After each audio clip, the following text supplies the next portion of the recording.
we've got some hilarious news with Mike Lindell, who, of course, is running for governor of the state of Minnesota. Against all odds, he's going to do it. And a new report has revealed that he has spent over half of the campaign cash that he has raised buying copies of his own book. And here's another thing that I have to point out about my predictions here. Called it. Back in December, when Lindell was first toying with the idea of running for office and then, of course, announced that he was running for office, I stated at the time, I was like, the guy has no chance of winning, but he has repeatedly told us over the last couple years that he is totally broke. And one of the best ways to get a lot of kind of free money here in the United States is to run for political office, because the campaign finance laws that we do have are not only lax, but they're also rarely enforced. So if you're clever with it, you can find ways to enrich yourself through a campaign without violating any laws. And that appears to be exactly what Mike Lindell did. Maybe he was tuning in to those segments where I mentioned that. Maybe I gave him the idea. I hope I sure as hell didn't. But that is exactly what it appears Lindell has done. Lindell has only raised $356,000 in the 2 months that he's been running for governor, which is a very pathetic amount of money. But he has already spent $187,000 purchasing copies of his own book titled, What Are the Odds? From Crack Addict to CEO. $187,000 on that book. So we're going to do something fun right here. We're going to go to the Barnes & Noble website, and we're going to see how much that book goes for, so we can get an idea of how much money he has actually, or how many copies he has purchased. This will be fun. Searching now. There it is. All right, $29.99 for paperback. That's more expensive than I thought it would be, but still, $30 per book, $187,000, and he's supposed to be spending that running for governor. But Lindell claims he's using those books as campaign material, right? Like he's giving them out to the voters so they can learn who he is. I mean, this is such a massive, obvious, stupid grift that I'm almost impressed by it. Like, he did exactly what I predicted he was going to do. He's told us he's broke. He used the campaign money to basically put money back into his own pockets in a fully, yet stupidly legal way. Like, there's nothing illegal about this. We're allowed to do that here in the United States.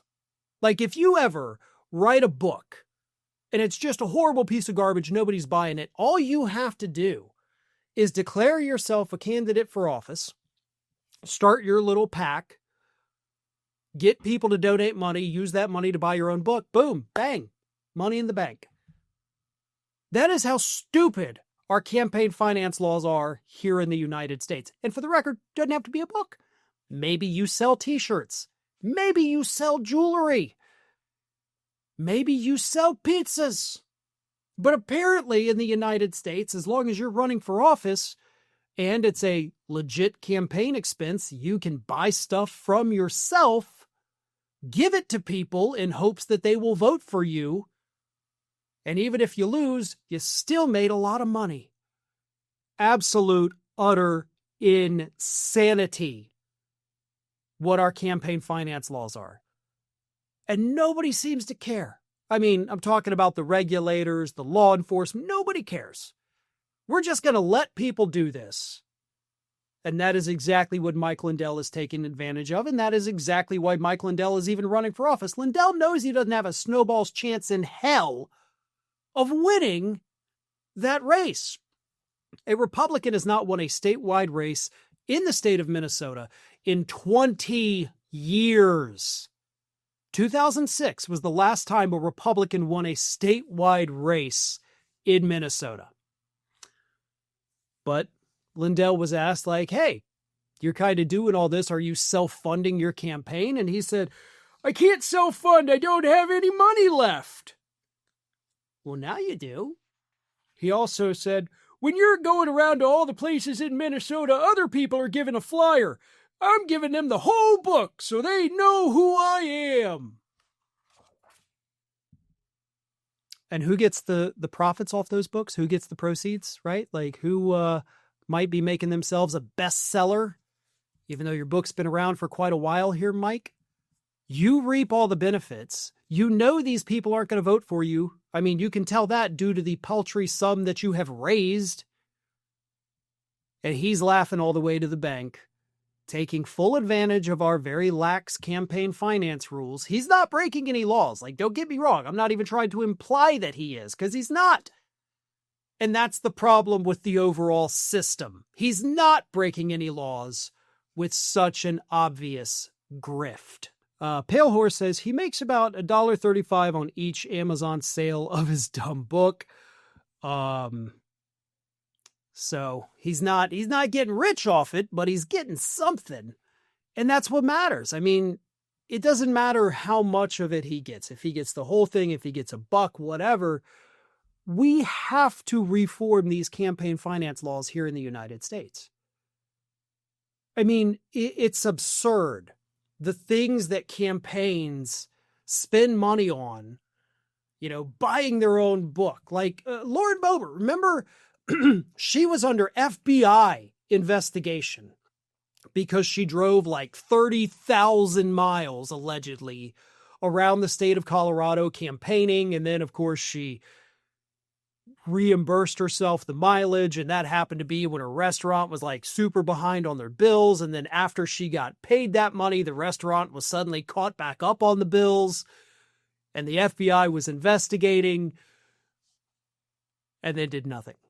And that was just one of many potential campaign finance violations that Boebert had done that she was being investigated for. And nothing. I don't even know if they just finished the investigation or if they were like, who cares? Nobody's going to do anything anyway. But that is the problem with this entire system of politics. We don't have politicians. We have grifters. We have people who see a way to make a quick buck and they take advantage of it. Usually, not always, but usually in a fully legal way. Because that's how stupid our laws are. Scientists recently discovered a new evolutionary trait in puppies, and it's that they cannot grow up and reach their full potential unless you subscribe to this channel. Don't do it for me, folks. Do it for little Atlas and Judge here. Good boys. You do good. You want to say something? No? Okay.